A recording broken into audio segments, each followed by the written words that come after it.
At para man sa ating pabawang pampagood night, nanalo tayo sa, hindi pa, mamaya pa yun. Isang friendly baby ang bidang natin ngayong gabi. Nakahanap ng kaibigan ng isang batang 2 taong gulang sa Cebu habang nasa biyahe.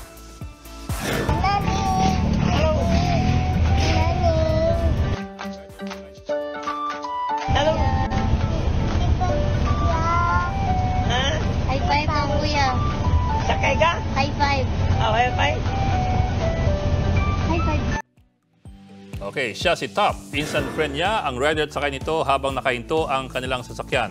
Nakipagkulitan pa si Top sa rider.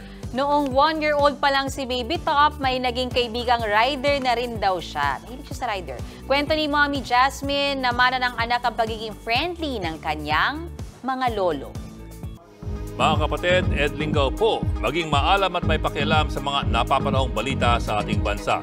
Para sa mas malalimang pagtalakay at paghimay sa mga issue at headlines, tumutok lamang at pag-subscribe sa social media pages ng News 5.